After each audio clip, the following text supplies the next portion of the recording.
Hey friends, welcome back to my channel and today we are going to study vicarious liability. Vicarious liability का मतलब होता है indirect liability. साफ लफ्ज़ों में करे कोई और भरे कोई. तो बुकिश लैंग्वेज देखते हैं. Liability of one person for the act done by another person is called vicarious liability. It is a legal responsibility imposed on an employer although he is himself free from the blame. यहाँ पे क्या होता है कि owner को हर चीज़ झेलना पड़ता है.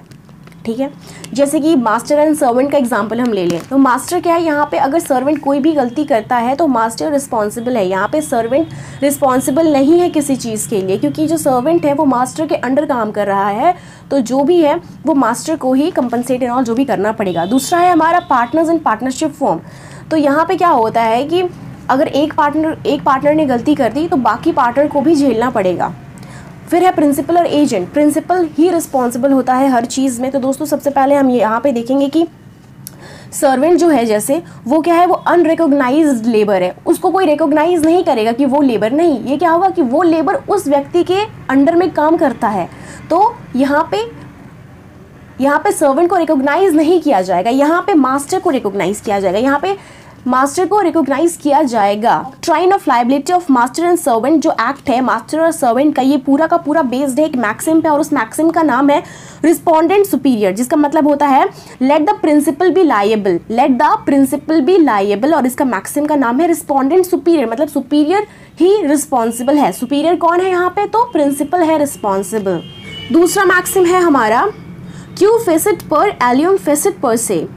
इस मैक्सिम का मतलब है if he does an act through another is deemed in law to do it himself. मतलब कि अगर उसने वो एक्ट नहीं किया है, उसके सर्वेंट ने एक्ट किया है, उसने एक्ट नहीं किया है, लेकिन जो सर्वेंट ने एक्ट किया है वो बिल्कुल ऐसा माना जाएगा कि ओनर ने किया है, प्रिंसिपल ने किया है, मास्टर ने किया है. समझ रहे हैं आप, जिसको अपने अंडर में काम करा रहे हो, वर्कर्स को, सर्वेंट्स को, वो गलती कर दे तो उसका सारा ब्लेम जो है आपके सर पे आएगा. ठीक है, बस इसी फंडे को यहाँ पे समझना है. तो आइए आगे पढ़ते हैं. So the plaintiff has a choice to bring an action against either or both the master and the servant. तो यहाँ तो जो प्लेंटिफ है वो एक्शन ले सकता है अगेंस्ट सर्वेंट एंड मास्टर या सिर्फ master.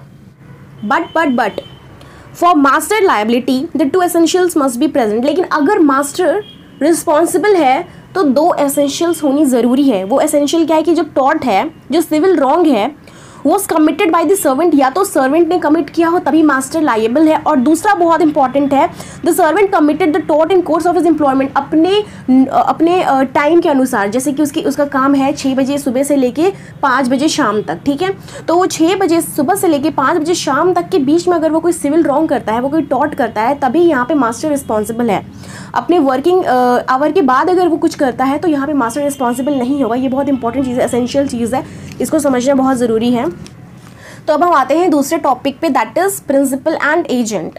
When one person authorises other to commit a tort, the liability for that will be not only of that person who has committed but also of that who has authorised it. मतलब कि यहाँ पे क्या होता है, agent और principal में ये होता है कि अगर एजेंट ने गलती किया है तो एजेंट को तो पड़ेगी ही पड़ेगी, लेकिन साथ में उसके प्रिंसिपल को भी झेलना पड़ेगा.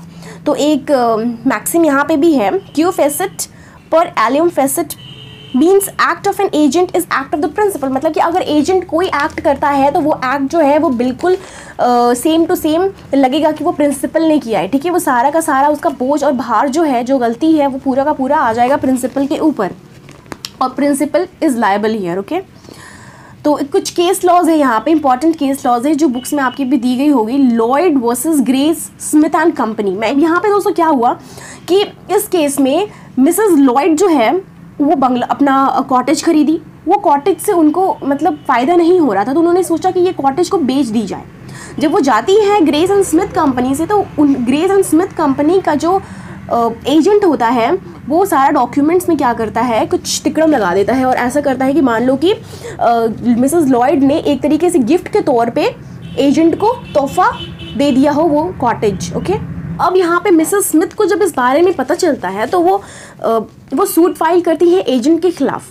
अब एजेंट के खिलाफ जो सूट हुआ है, तो यहाँ पे एजेंट किसके अंदर काम कर रहा है, प्रिंसिपल के अंदर काम कर रहा है, तो यहाँ पे प्रिंसिपल को भी घसीटा जाएगा. ठीक है, यहाँ पे एजेंट को पड़ेगी, लेकिन सबसे ज़्यादा प्रिंसिपल को पड़ेगी कि आपने क्यों ध्यान नहीं दिया। ठीक, तो हमारा थर्ड टॉपिक है partners in a partnership firm. Relation between partners is same as that of a principal agent, मतलब कि पार्टनरशिप में भी वही रोल है जो हमने पढ़ा servant and master and principal and agent. ये दो टॉपिक हमने पढ़ा वो सेम टू सेम है, partners in a partnership firm, सब कुछ एकदम सेम टू सेम है, समझाने की जरूरत नहीं है। होप सो कि आपको समझ में आई हो। तो इसका एक केस लो हम देख लेते हैं। Hamelin versus Houston and company. इस केस में क्या हुआ था कि तीन पार्टनर्स है, उसमें से एक पार्टनर जो है वो किसी से रिश्वत ले लेता है, और जिस बंदे से रिश्वत लिया वो बंदा कंप्लेन कर देता है, और जब कंप्लेन हुआ तो सबको पता चलता है कि हाँ सेकंड नंबर वाला जो पार्टनर है, 3 पार्टनर्स में से सेकंड वाले ने ब्राइब किया है। ठीक है, मतलब कि घूस लिया है, रिश्वत ली है। तो यहाँ पे तीनों के तीनों फंस जाते हैं। यहाँ पे जो एक ने किया वही ब्लेम दोनों पे आता है जिनको इस बारे में पता नहीं था। तो यहाँ पे all the partners are responsible here. Okay, तो दोस्तों उम्मीद है आपको मेरी एक्सप्लेनेशन समझ में आई हो। तो मेरी चैनल को लाइक एंड सब्सक्राइब करना ना भूलें।